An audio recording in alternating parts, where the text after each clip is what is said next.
Hey everyone, I'm Chase, the Rocky Mountain ATVMC, and today we want to share with you 5 great tips to help you get through 5 miles of hell and other gnarly trails.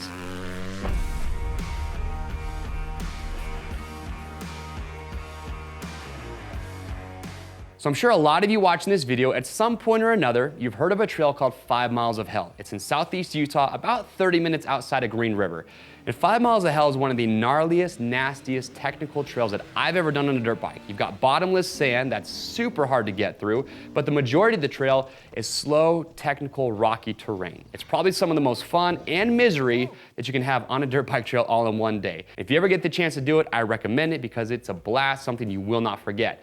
In fact, not too long ago, we had this crazy idea here at Rocky Mountain. We wanted to take 5 riders, put them on 5 bikes that we could find for $500 or less, and see if we could get those bikes and ourselves and make it through 5 miles of hell. In fact, one of the bikes we have right here in front of me, this is a 1981 DT 175 that Justin was riding. And amazingly, all the bikes that we got for $500 or less, they all made it through the day. None of them broke down. If you want to watch that video series, it's an absolute blast. It's 5 bikes on 5 miles of hell, so give it a watch. But in this video today, what we want to do with you is just share some stuff that we've learned from our experience from doing 5 miles of hell, other nasty, gnarly technical trails to help you get prepared both for your bike, physically and mentally, to get through 5 miles of hell.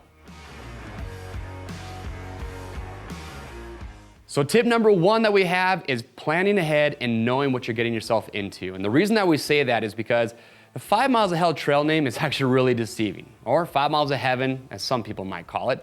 But the thing is about the trail is that from start to finish, when you leave the parking lot till you get back to the parking lot at the end of the day, you're actually closer to 20 miles, and here's why. From the time you leave the parking lot, you actually have just under 4 miles of riding, even get to the actual trailhead of 5 Miles of Hell. Now that segment of riding is actually pretty mellow. You've got some whooped out trails, but nothing too technical. But from where the trail of actual 5 Miles of Hell starts to the finish is actually more like 8 miles of heaven, depending on who you ask. So you've got about 8 miles of that, and then you got to keep in mind that the trail too, it's not a loop. It's actually point to point. So when you start to where you finish, to get back to the parking lot, you have about another 8 miles of riding. So all in all, again, about 20 miles. So it's important, give yourself plenty of time as far as how much you think it's gonna take. I would add an hour or two to the amount of time just to make sure that you're gonna have enough daylight. The other thing you gotta remember is that there are early exits throughout the trail. So if you're too beat up, if you're just too tired, or maybe your bike's too beat up to go on, and also with those exit points, here's something important to know is that the third one, the last one that you can take, it's actually only about halfway through the trail. So it's not towards the end. So a couple things to keep in mind there. Also, weather, that is a big factor. In southeastern Utah, the weather can change just like that. So plan your trip around a good season. In the middle of summertime, probably too hot. You're working hard on the bike, it's slow technical riding. So if you don't bring enough water, it's easy to get dehydrated. But springtime, fall, probably the best season to go. We did it in late October. It was like 60 degrees and sunny. It was honestly the perfect weather conditions to do that. So keep the weather in mind. Now, the last couple bits of advice that we can give is, first of all, know your skill set. And what I mean by that is you want to know what you're getting into as far as how technical the trail is and if you really do have the skill to get through it or not. So what I would recommend is watch our video series where we go through it. You can watch other videos on YouTube and just look at the trail and just give yourself an honest judgment. Are you a skilled enough rider to get through the trail? Because that's going to be really important. And lastly, do not do the trail alone. This is a very rugged trail. There's a lot of segments where if you're by yourself, you're probably not going to get up it. So you want to have a group of friends with you. At minimum, you want to have one other person with you. But we'd recommend having at least 3 in a group, if not more. We had 8 or 9 guys on our ride for that throughout the entire day. And if you watch our video, you see there's plenty of times where a rider's coming up on a technical object and there's multiple riders up at the top ready to catch him or the bike from falling back down. So definitely want to do this ride with the group. Now, once you've got that all sorted out, next up is getting you and your bike ready, which leads to tip number 2.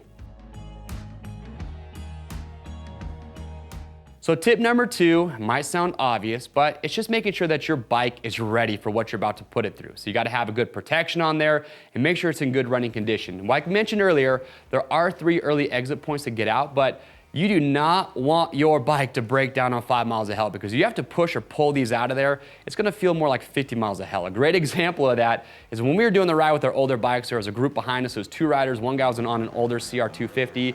And his bike was kind of funny. It got progressively worse throughout the day. The first time I saw him, his actual head pipe was not even connected to a cylinder. The next time I see him, he was missing a rear fender. Next time I see him, his handlebars almost at a 90-degree. I didn't know aluminum could bend that much. And then the last time I saw him, he was walking out of the trail. He had to leave his bike behind because he bent his sprocket, and he had to go back in the next day to get it out. In fact, I had to loan him some parts off of my '06 CRF 450R just so he could get his bike out. So making sure that your bike is ready, having extra parts with you is going to be a must-have. Now, as far as protection goes, with this bike right here, this DT, you got full wraparound handguards. That's a must. You're going to want a skid plate, a header pipe, or a pipe guard if you have a two-stroke, heavy-duty tubes.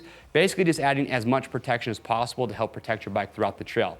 Now, once you've got that done, next up, our third tip is going to be having the right tools and parts to get you through it. So when it comes to your spare parts and your tools, you want to make sure that you have everything that you could possibly need on this ride. So what we did as a group before we went out, we actually made a spreadsheet. And on that spreadsheet, we had all the spare parts that we needed for each bike, all the tools that we knew we were going to need for the ride. And what we did is we actually divvied those up amongst all the riders. And the nice way of doing, or nice thing about doing it that way, is you kind of spread out all the weight. So it's kind of divvied up evenly amongst all the riders. And then that way, everyone knows what they're going to be carrying, and you don't feel like you're going to leave anything behind that you might need. So as far as spare parts go, obviously you're going to want to have an extra tube. So now when it comes to space, if you're tight on it, well, you can just take a 21-inch front tube, and you can use a front tube for a rear tire if you do need to. But you're going to want to have a spare tube, CO2 cartridges to air up your tires again, levers. Levers you've got to have. You've got to have spare levers because even with full wraparound handguards, you can still break a lever. In fact, I did it when we were doing the ride. So have spare levers for each bike that's going to be on the trail. Bolt kit. If you have to replace any bolts, you can see that underneath this, I actually have this fender pack, which is really nice. It's from Tusk. It mounts right to the front fender. And I was actually able to get all these items I just showed you inside that fender pack. So have your spare parts available with you. Also, some of the other spare parts that maybe are too big to take with you on the trail, but are nice to have, you can just leave them in your truck or in the van at the trailhead. Because like I said, I had to donate some parts off of my bike last time we went out, so it might not be a bad idea to bring an extra set of handlebars, a sprocket, a chain, some grips, bigger items that might fail. And if you do have to go back in and get your bike out because something broke, trust me, you're going to be so happy that you had those parts with you. As far as tools go, we had a lot of riders carrying various tools with us. Obviously, you got to have a way to take off your front and your rear tire if you need to change a tube or fix a flat. But spark plug. I didn't mention that. If you're on a two-stroke, you would definitely want to have an extra spark plug. Spark plug wrench. This is actually Justin's tool pack that he brought on the ride. There's a lot of great tools in here. You got open-ended wrenches. You got a folding T-handle set, which is super nice. You got to have one of these. You got the Tusk multi-tool, some pliers, obviously spoons you're going to have with you, some sort of epoxy. So this is quick steel, something that you can use to help, plug or fix a case if that did happen, because we've actually used this before to fix a broken case before, and it actually works great.